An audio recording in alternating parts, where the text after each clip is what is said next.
las emociones negativas de experiencias dolorosas y convertirlas en pensamientos que nos dan una perspectiva única, una visión diferente del mundo.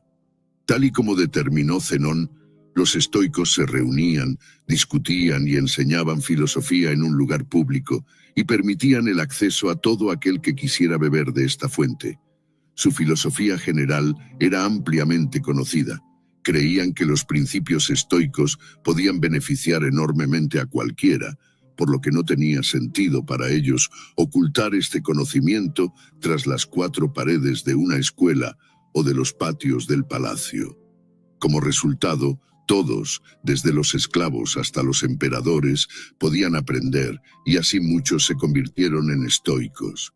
En aquellos tiempos antiguos vivieron algunos de los estoicos más notables del mundo, entre ellos Epicteto, que se traduce como adquirido, ya que una vez fue propiedad de alguien, un esclavo.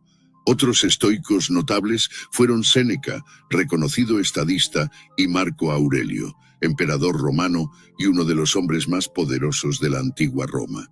Los primeros estoicos practicaban lo que predicaban, evitando toda forma de segregación y liderando la lucha contra la desigualdad.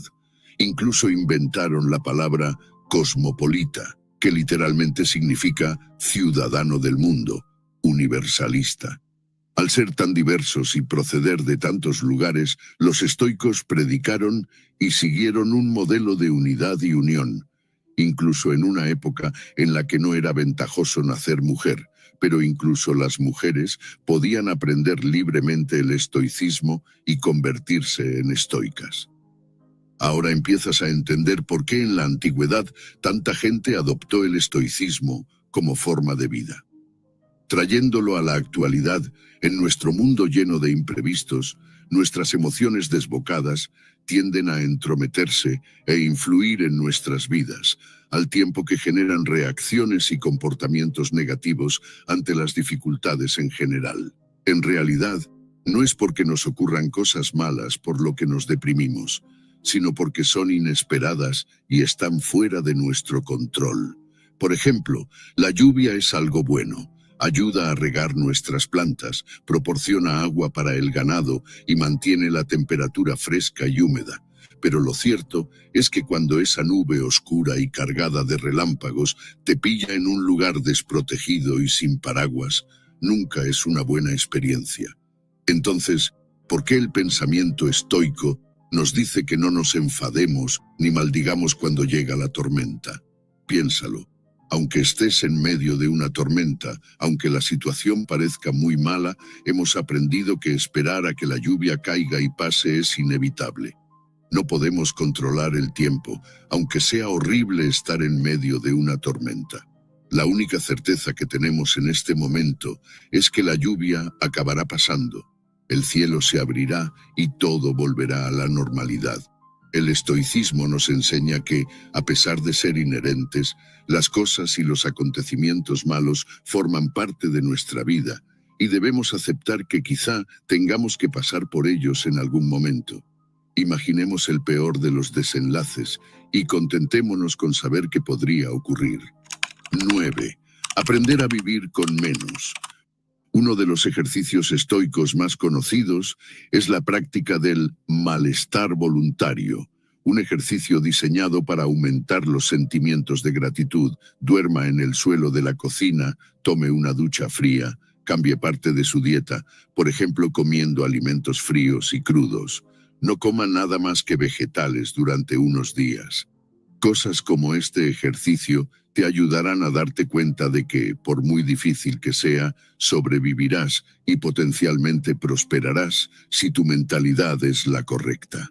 Al mostrarte capaz de soportar estas situaciones incómodas, indirectamente preparas tu mente para futuras desgracias. Con el estado actual del mundo, en el que los anuncios se introducen a la fuerza en nuestras mentes, nos obligan a creer que tenemos que comprar esa pieza de tecnología de moda, que tenemos que vestirnos con la ropa mejor y más cara, o que tenemos que seguir la dieta del momento para parecernos a esa famosa influencer de Instagram. Todo el mensaje se centra en convencerte de que sin esas cosas nunca serás verdaderamente feliz. Este mensaje se ha extendido mucho más entre los miembros de las generaciones Z y Alfa. Así es, ahora tenemos una nueva categoría, la generación Alfa, que pertenece a los nacidos después de 2010. Se trata de una generación de personas que prácticamente han nacido con un smartphone en la mano y en particular son personas con una gran afinidad por la tecnología. Con el declive de la educación tradicional, elegir y filtrar sus fuentes de contenidos e información se ha convertido en una de las tareas más difíciles. Piénsalo. Lo trivial en el proceso de educación y aprendizaje siempre ha sido que alguien más experimentado o sabio, un profesor, enseñe a los más jóvenes cómo funcionan las cosas, cuál es la mejor decisión a tomar en diferentes situaciones de nuestra vida, e incluso estamos incluyendo aquí la educación sexual. Llegamos al mundo sin saber mucho, crecemos aprendiendo cosas en casa, en la escuela o como meros observadores de cómo funcionan las cosas en el mundo. Solemos absorber conocimientos de estas tres fuentes: casa, escuela y observando todo lo que nos rodea, cada una de las cuales tiende a enseñarnos de una manera diferente. Otra forma de adquirir conocimientos e información es a través de la enorme cantidad de contenidos que se comparten en las redes sociales. Cuando he mencionado el conocimiento y la información, no he abordado la cuestión de la calidad de lo que se ofrece, o más bien se comparte.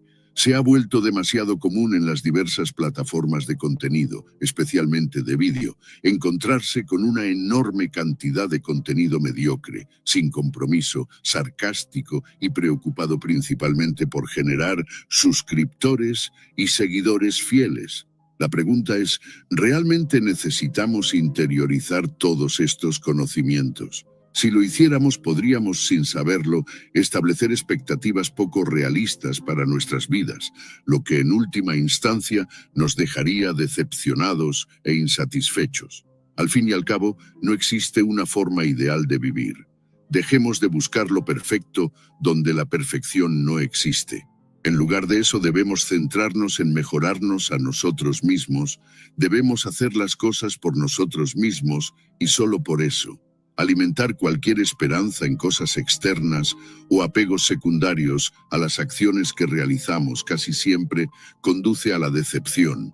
La mayoría de las veces acabamos intentando llenar este vacío con recursos externos. Por ejemplo, gastando todo tu dinero en un coche de lujo, una mansión o incluso formando una familia. A veces hacemos todas estas cosas por su valor externo y no por su valor interno, pero el estoicismo enseña que si miras la vida de esta manera, si pones tu felicidad en manos de fuerzas externas, fuerzas que siempre pueden fallar, entre otras cosas porque los coches casi siempre se estropean, los desastres naturales arrasan ciudades enteras y las tasas de divorcio suben cada año más y más, e incluso las cosas gratuitas de la vida tienen un coste, el coste del espacio, tanto físico como mental.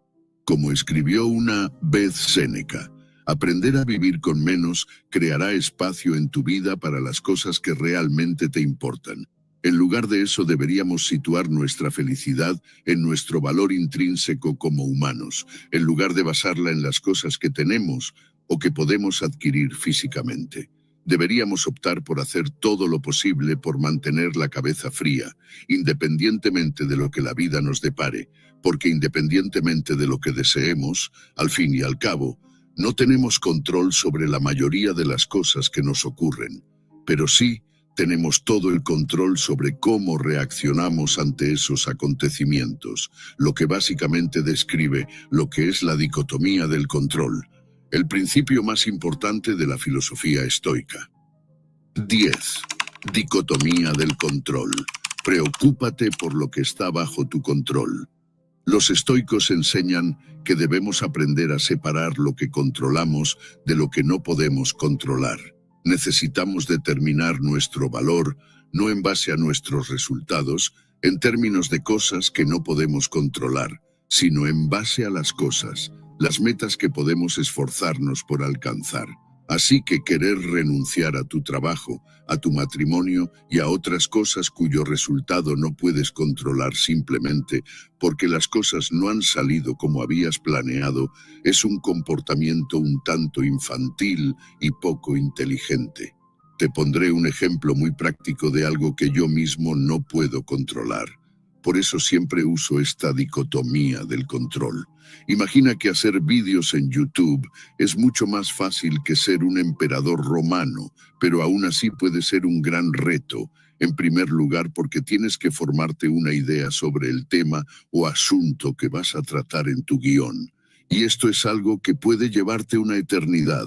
Durante este proceso, tienes que descartar parte de este contenido porque acabas llegando a la conclusión de que no va a servir para nada y después de mucho tiempo decides que ha llegado el momento de escribir el primer borrador del guión, refinarlo, a veces volver a empezar desde cero y con suerte, después de algún tiempo más, finalizarás el guión y solo a partir de este punto empezarás a crear el vídeo.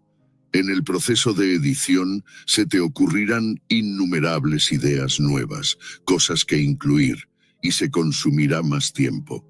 Cuando creas que has terminado, aún tienes que hacer la miniatura, esa portada tan bonita que ves aquí en YouTube y que te motiva a hacer clic para ver el vídeo, luego crear un título adecuado y todo lo demás que sea necesario antes de subir el vídeo a la plataforma YouTube.